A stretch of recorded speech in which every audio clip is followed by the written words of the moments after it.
सीताराम दोस्तों, आज हम आपके सामने नाम जप की एक ऐसी सत्य घटना लेकर आए हैं जिसे सुनकर आपका भगवान श्री राम के नाम में विश्वास और ज़्यादा बढ़ जाने वाला है। एक गांव में एक निर्धन स्त्री रहती है जो कि अपनी निर्धनता की वजह से काफ़ी ज़्यादा परेशान होती है। वो इतनी परेशान होती है कि उसके लिए अपने बच्चों का पेट पालना भी मुश्किल हो जाता है। किस्मत से उसके गांव में एक संत आते हैं और वो स्त्री रोते रोते उन संत के पास जाती है। वो संत को अपनी समस्या बताती। वो कहती है कि महाराज, मैं बहुत निर्धन हूँ और मेरे बच्चों के पिता परलोक सिधार चुके हैं। मेरे पास अपनी आजीविका चलाने के लिए कुछ भी नहीं है। मुझे कुछ समझ नहीं आता कि मैं करूँ तो करूँ क्या। वो संत महाराज कहते हैं कि तुमने अपनी इस समस्या का समाधान करने के लिए क्या प्रयत्न किया। तब वो कहती है कि मेरे पास रोने के अलावा बचा ही क्या है, मैं दिन रात रोती रहती हूँ। तब संत महाराज कहते हैं कि पहले तो तू रोना बंद कर, क्योंकि रोने से समस्या चौगुना हो जाती है और शरीर दुर्बल होता है। तब वो स्त्री कहती है कि आप ही बताओ मैं क्या करूं। तब वो संत महाराज कहते हैं कि तू कल अपने बच्चों को लेकर मेरे पास आ। दूसरे दिन वो स्त्री अपने बच्चों को लेकर संत महाराज के पास जाती है।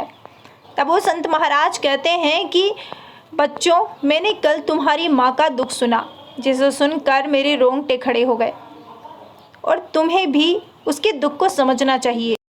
तब वो बच्चे शर्म से पानी पानी हो जाते हैं और कहते हैं कि संत महाराज, कल हम इस गांव से बाहर रोजगार ढूंढने के लिए ज़रूर जाएंगे। वो संत महाराज उस स्त्री से कहते हैं कि तू भी अब इस चरखे को अपना सहारा बना और इस चरखे से सूत काट, लेकिन ध्यान रहे तू चरखे से सूत काटते समय भी राम नाम का उच्चारण कर। तू जब भी सूत काटे तो तेरे मुंह से बस राम राम राम राम राम राम राम निकलना चाहिए। राम धन महाधन है। जब राम जी की कृपा होती है तो बड़ी से बड़ी कठिन समस्या भी चुटकियों में हल हो जाती है।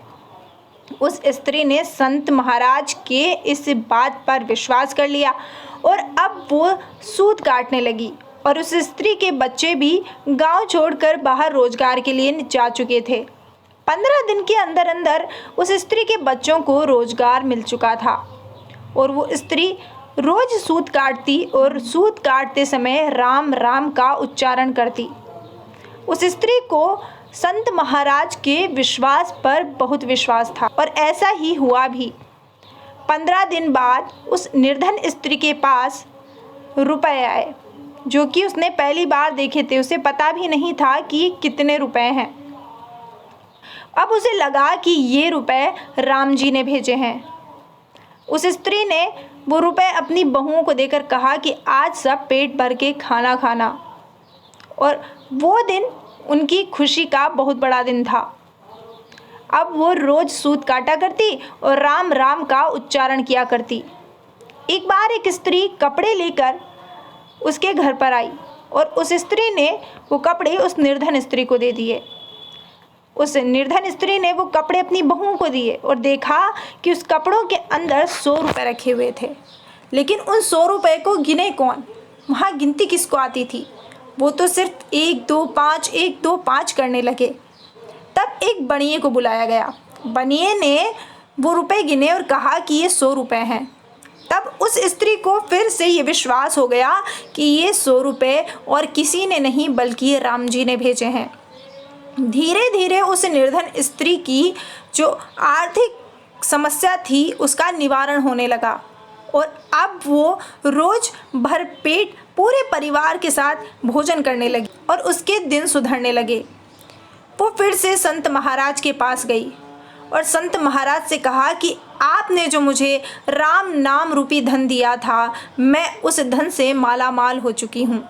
मेरी जो समस्या थी उसका निवारण हो चुका है, जिसके लिए मैं बहुत ज़्यादा परेशान थी, जिसका कोई निवारण नहीं निकल रहा था, वो राम नाम के जप से मुझे मिल गया है। तब संत महाराज ने उसे केवल ये एक ही बात समझाई कि तू नाम जप कभी भी मत छोड़ना। नाम जप तेरा इस लोक में और परलोक में कल्याण करेगा। और उस स्त्री ने संत महाराज की उस बात को माना भी। क्योंकि दोस्तों भगवान का नाम जब इहलोक और परलोक दोनों में हमारा सहारा बनता है, और जब कोई हमारा साथ नहीं देता तो भगवान हमारा हाथ पकड़कर हमारा सहारा बनते हैं। फिलहाल बस आज के लिए इतना ही। आपको हमारी वीडियो कैसी लगी प्लीज़ कमेंट करके हमें ज़रूर बताएं, और वीडियो पसंद आई हो तो प्लीज़ वीडियो को लाइक कर दीजिए, चैनल को सब्सक्राइब कर दीजिए और बेल आइकन पर क्लिक कर दीजिए ताकि हमारी आने वाली हर वीडियो का नोटिफिकेशन आपको मिलता रहे।